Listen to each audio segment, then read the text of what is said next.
Today we prepare to make an offering of blood and skulls to the one and only Khorne with his patron chapter of Space Marines, the World Eaters. So the World Eaters, they are going to be the first Traitor Legion that we are going to cover. They are also one of my favorite legions, just behind the Alpha Legion, at least in terms when it comes to the Traitors. But today they're the ones getting the spotlight, and this is a class that we have built around them and their idea of blood for the blood god and collecting skulls for his skull throne. So for starters, we are going to be using the Vanguard as the basis for this class, just because typically the World Eaters, they pride themselves on melee combat, anything that they can do to get in and just absolutely brutalize the enemy. That is their main method of attack. Now, of course, there are no melee only builds. You are either going to have a sidearm or some sort of primary weapon. However, I wanted to make this class built as much around the melee weapon as possible. And then we do have some other sidearms that we're going to talk about here. And actually, we're going to talk about them right now. So for starters, for this class, in terms of the actual ranged weapons, as you can see, I'm using the Melta Rifle and the Neovolcolite pistol. Honestly, the only reasoning that I picked for these two was because I would imagine they would probably be one of the more horrible things to be shot by that the Vanguard class has to offer. I mean, you know, your other two options are various forms of bolt rifles, and I think between them and the Melta Rifle, I would rather get hit by a bolt rifle, have, you know, everything be done and over with quick, versus essentially being boiled alive from the Melta Rifle. And that was the same logic that I used for the Neovolcolite pistol. There's, of course, also the regular bolt pistol there. But that's just my thoughts going into it. Also, there are just naturally going to be some enemies that you might have to engage in ranged combat. My other thought, kind of too, is with the Melta Rifle, it's still going to put you nice and up close, so it will also encourage you to use your melee weapon. And with the Volcolite pistol, if you do have to engage something from further than, you know, arm's reach, you do have some options there for it.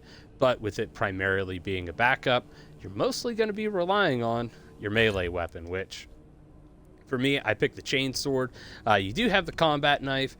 However, I think the idea of the chainsword just works so well with this build being based around the World Eaters.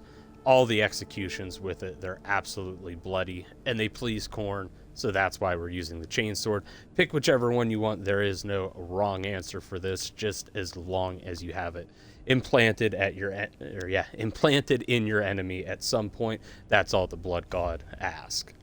Now, getting into our perks, like I said, this build's going to be built around prioritizing melee use. So for the first perk that we're going to grab, we have Melee Mastery. This is just a generic buff against Majoris level enemies of 10%, and it will also work on Extremist and Terminus level enemies as well, so just a generic 10% buff. In terms of our next perk, we're going to pick Duelist.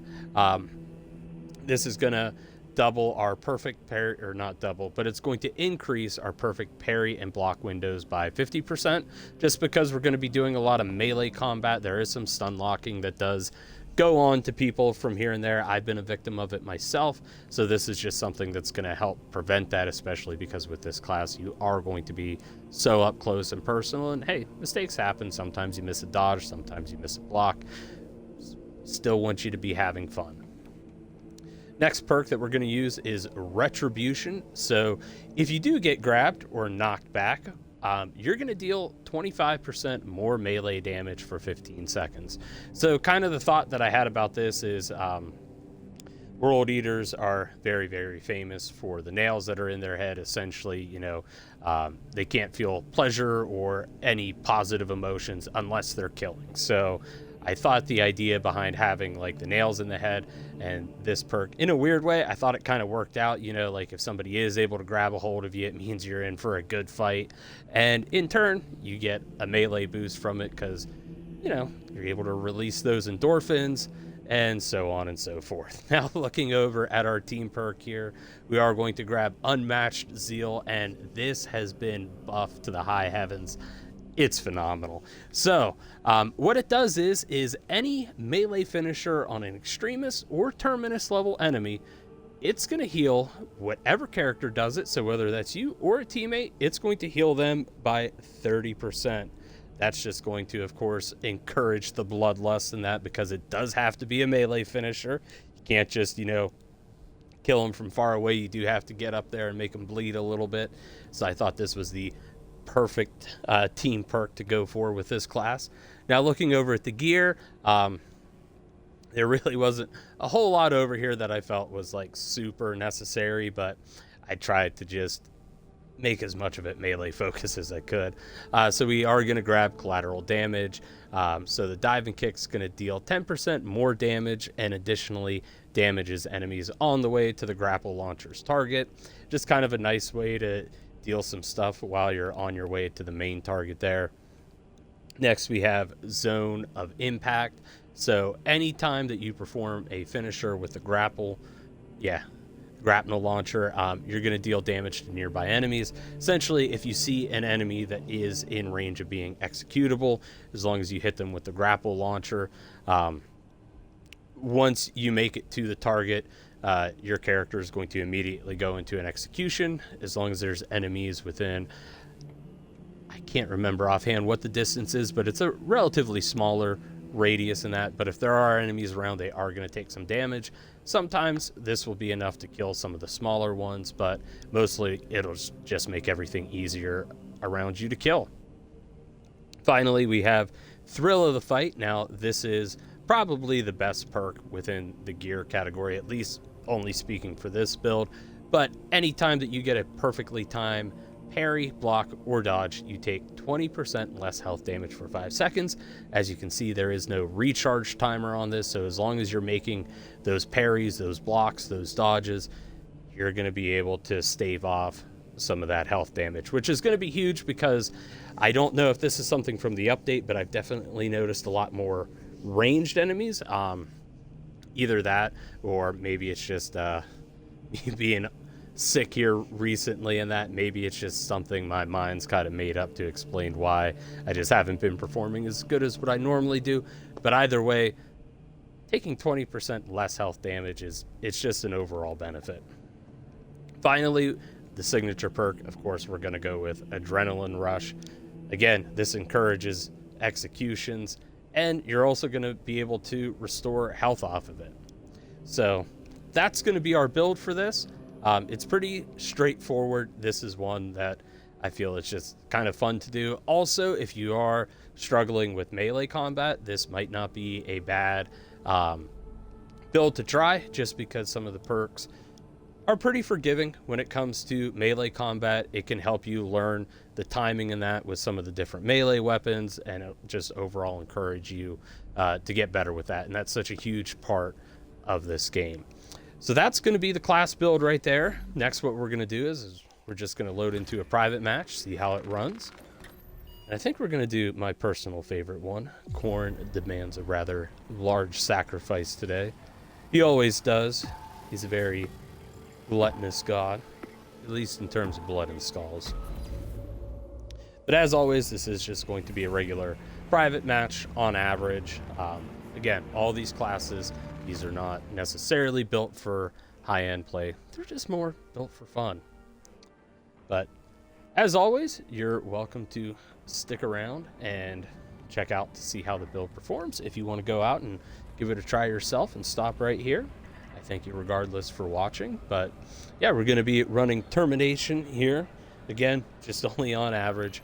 That way we don't have to stress out too much about what's going on, and it's probably going to be just very little commentary from me at this point going forward. Mostly just pointing things out here and there as they pop out. Things along that end. But as always, thank you guys for watching. And let's get to the carnage here.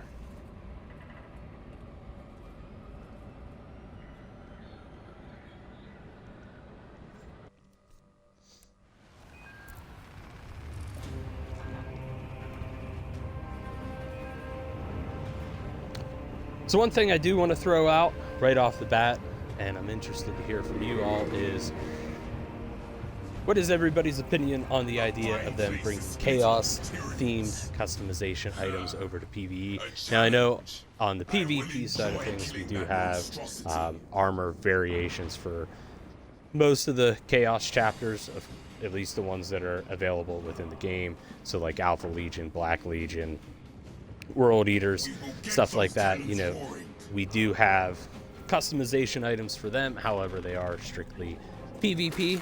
Personally, I think it would be cool to see them bring it over to the PvE side of things. Now, I know that maybe makes or causes some plot issues in that, with the whole fact of, you know, hey, you might be having somebody from the Death Guard fighting alongside Ultramarines. For me, though, it's just, I like the options. If we could do that, I think that would be fantastic. Also, I just said that this was going to be a melee-focused build, and then it immediately started the match off in that, just by opening up with the melter rifle. But we're going to fix that. Going to try and keep our finger off the trigger unless absolutely necessary.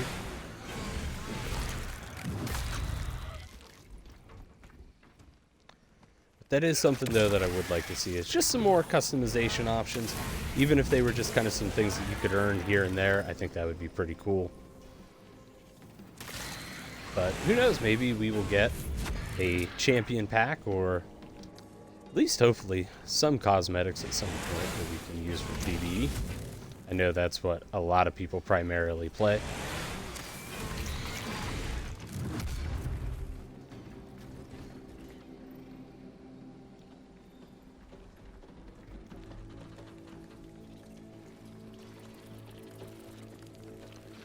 But also, let me know, are there any other Chaos Legions that you guys would like to see classes built around? I am kind of messing around with a potential Alpha Legion one, just because, like I said earlier, they are my particular favorite of the Traitor Legions.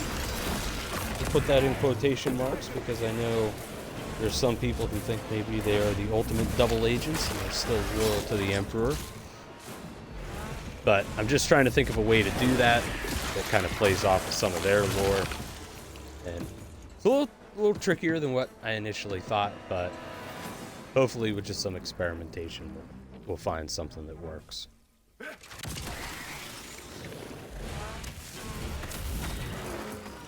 But I will say, though, directly behind the Alpha Legion would absolutely have to be the World Eaters.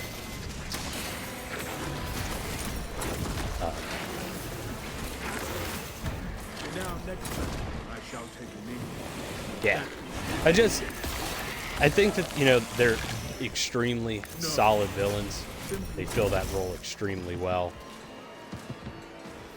But also, they kind of strike me as kind of tragic. One of the things that I learned about in the lore was apparently Angron was actually supposed to be almost on like the same compassion level as Vulcan of the Salamanders, which, I mean, most people kind of say the Salamanders are the closest thing to the good guys in the whole 40k universe. And unfortunately, it kind of sounds like, you know, a lot of issues in 40k was kind of a result of the Emperor maybe not being the greatest parent. But, you know, Agron was born on a slave world where he spent a lot of time in the gladiator ring, and,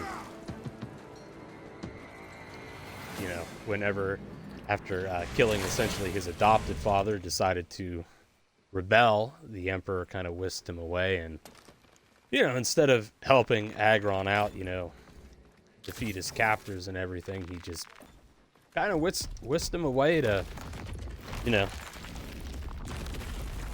to let everyone that he had ever loved essentially die. And he knew it. And of course, you know, understandably, that would be extremely traumatic. Plus, on top of that, you know, he did have the nails in his head at that point in time. So of course, it's actually kind of tragic to hear that, you know, he was supposed to be essentially like a really, really good person, you know, could have been almost a symbol in that for, you know, like the beaten and downtrodden to rise above their circumstances. And, you know, fortunately it did not turn out that way.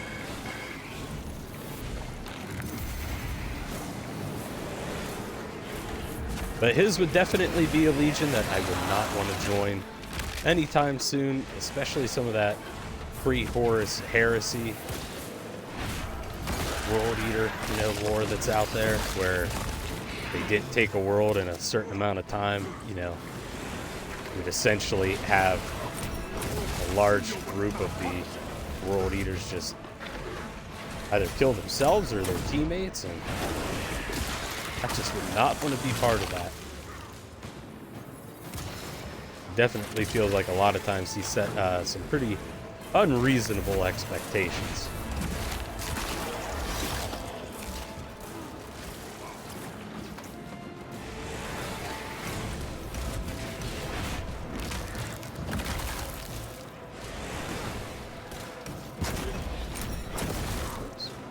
We're just trying to go for a gun strike there, I promise.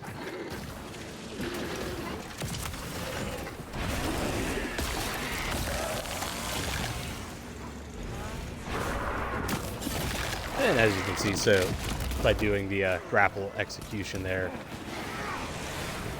we were able to trigger some damage on our enemy next to us. And looked like it was enough to make his buddy there executable.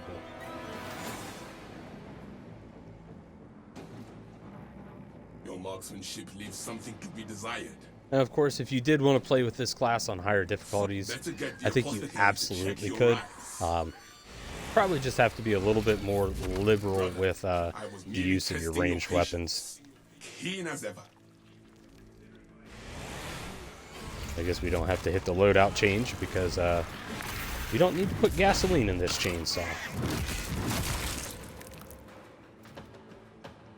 The stench here is strong, but my wrath is stronger.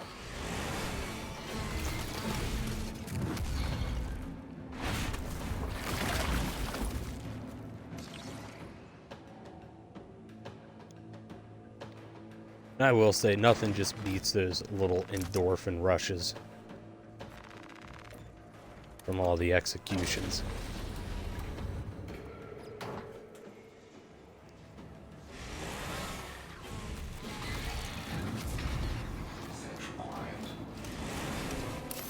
Right, so it does look like we are going to have a boss here.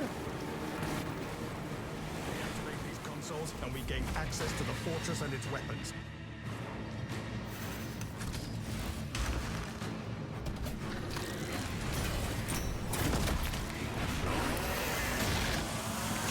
First, what we're going to do, as per normal, is we're just going to kind of clean up our workspace here a little bit.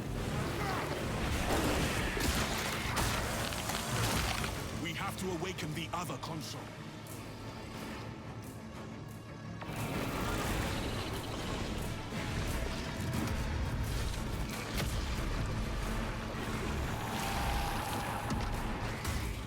And as always, as you can see right there, there was a certain point where we were getting melee hits on the Neurothrope. However, it was not doing any damage. That's always a good indicator to let you know that he's going to be getting back up.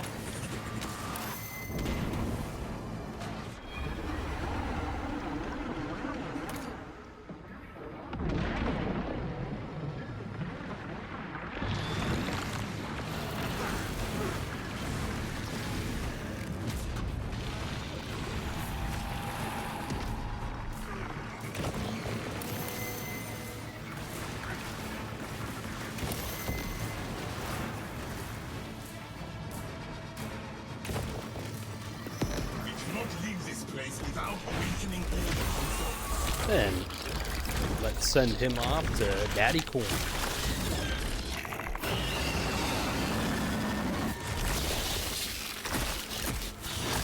I know I've said it multiple times, but I will still never get over the fact that, you know, the execution for that is just literally tearing off one of his arms and then stabbing him to death with it. Or it, I don't know. what Northropes are. I'm sure at this point they're just a giant flesh conglomerate.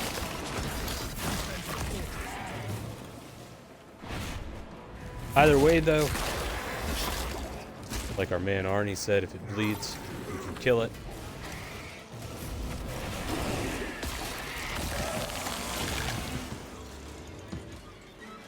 And if they bleed, they will also make a good sacrifice to Daddy Corn himself.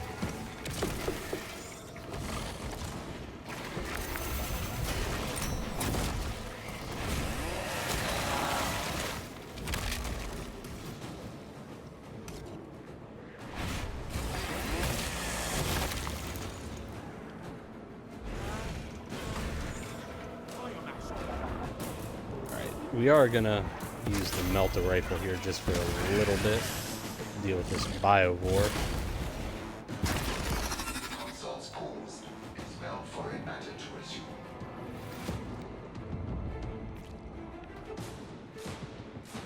Mainly because past couple of times that I've tried to do melee only against them,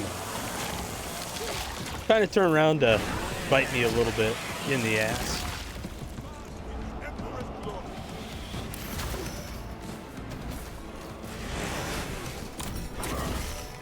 Nothing but tyrannid weeds.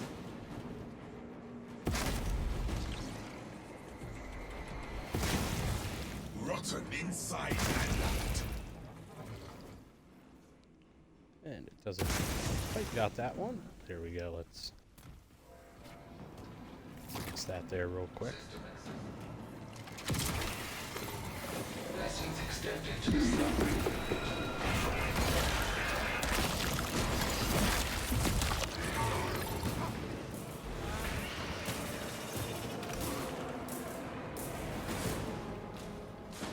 And I will say too, it is kind of nice to jump into a game now and the whole swarm mine issue has been fixed. Plus you can finally get credit for the Your Mine is Mine challenge. I was actually very excited to see that.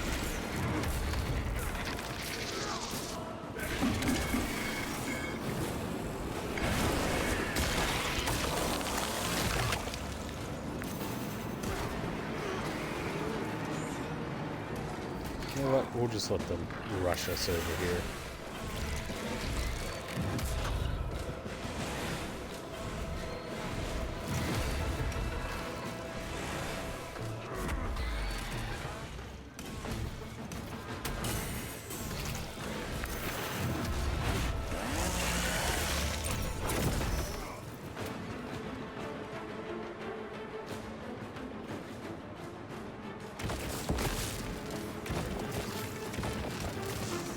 And again, we're just going to clear up some workspace here.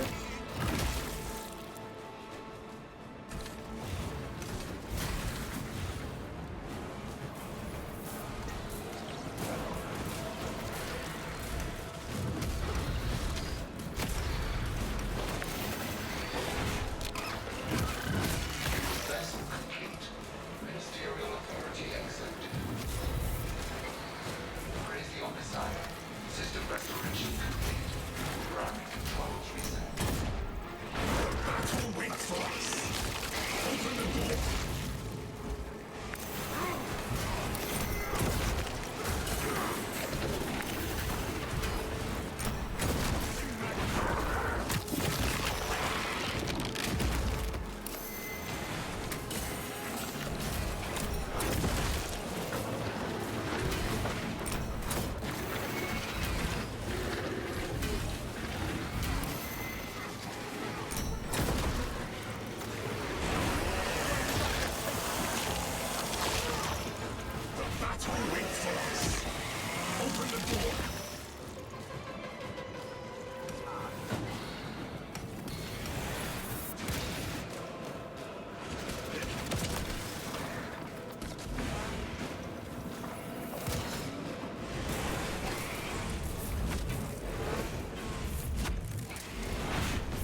and just absolutely tore right through them.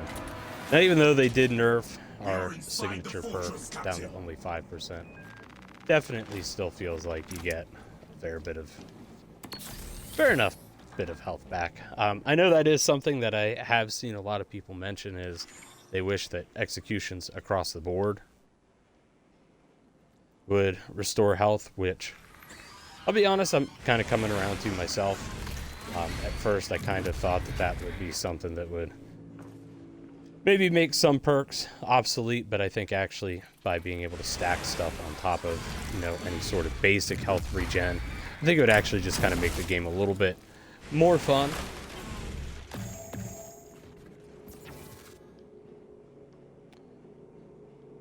Because sometimes I have to keep myself in check and remember that even though I personally enjoy playing at the higher levels, that doesn't mean that the entire community does, and I want to try to keep it in mind what would be good for the majority instead of just me.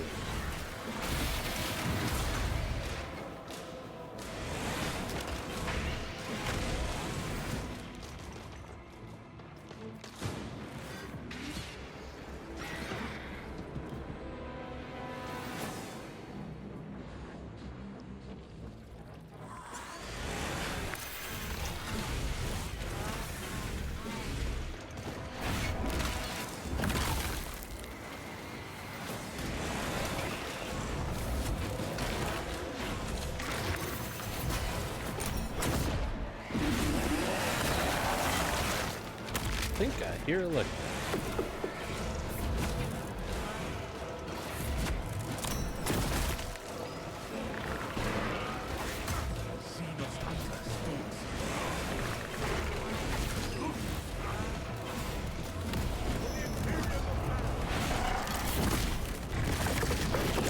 This should completely heal us.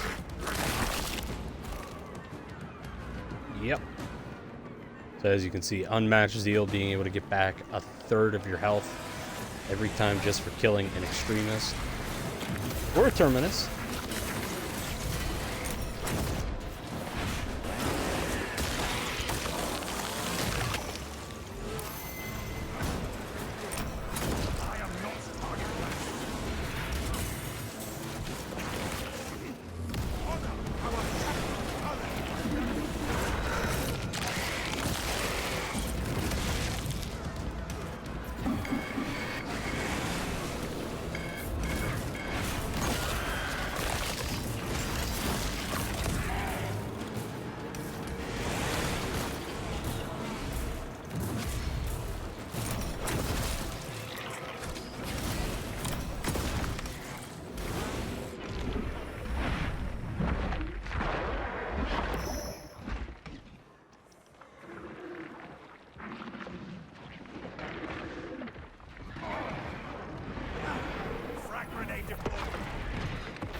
Thought I had seen that.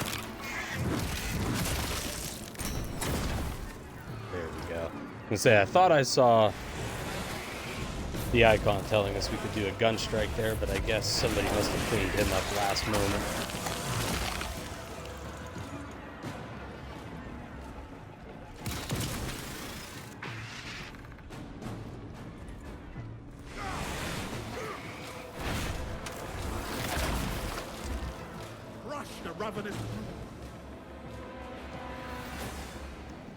Yeah, we're just going to move on now from this area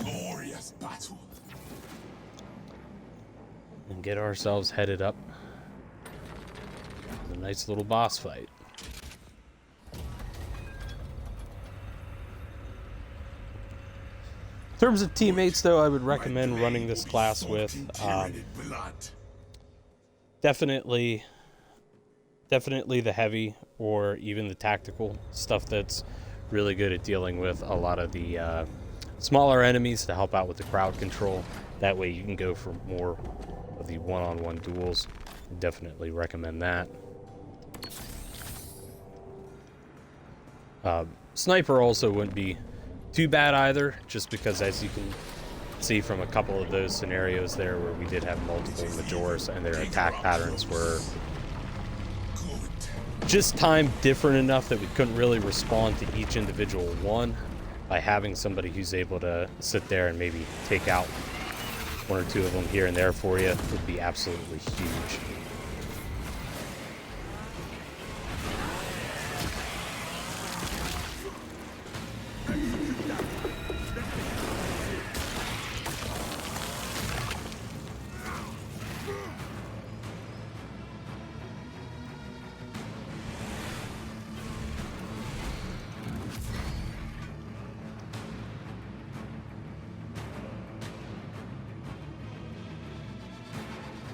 Of course, we do have the sniper with us on this go around, but with it only being an AI, your experience with the AI may vary.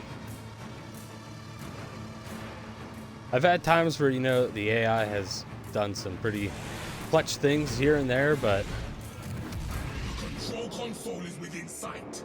I'd say a lot of times it's just kind of a meat puppet that's there.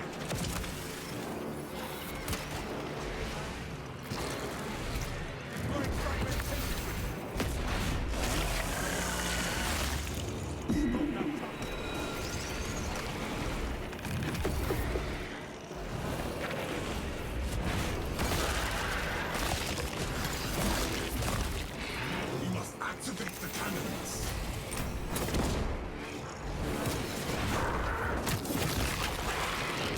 Until we reach it.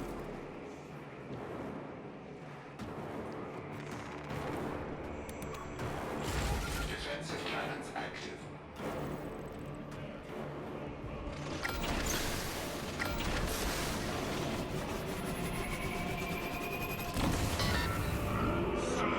It does bleed. Good.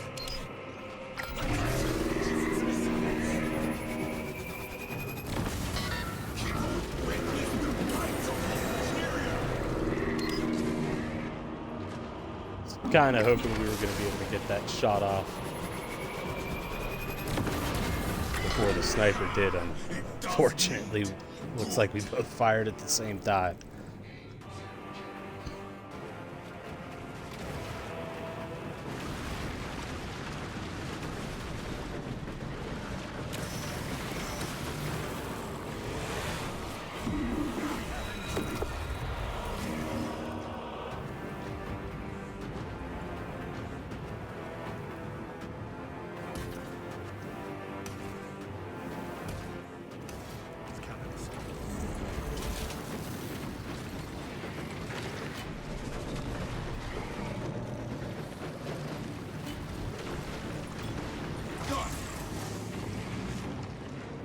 Obliterate this filth. All specs. The console free. Service guard detected. The tyranny dares to attack us. Witness, do not let the tyrannid's weapon taint you.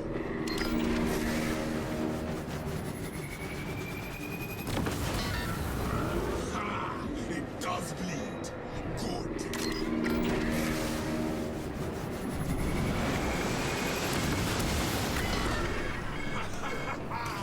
The Titan, we cannot unleash hell until we nourish the cannons.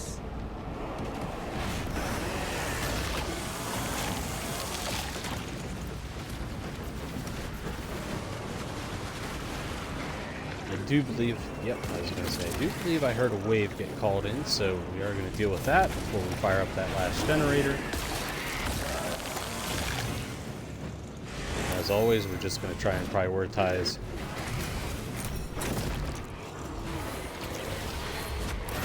the Majors here, that way we can just execute them. Will await and it's going to clean up all the minors around them for us. The Hierophant attacks! Defensive positions!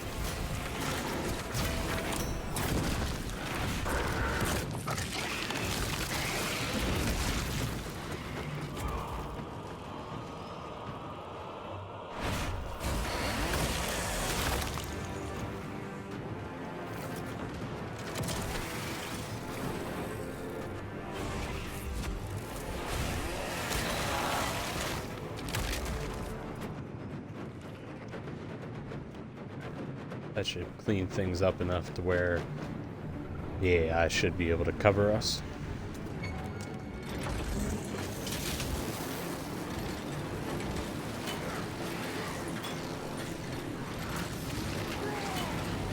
The tyranny dead done! Apparently do have something Might! on side, or yeah, of size on the battlefield. Engage console. Reestablishing.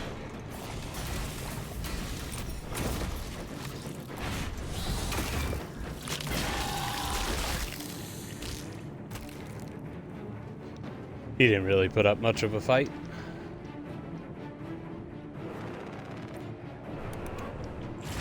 Union successful.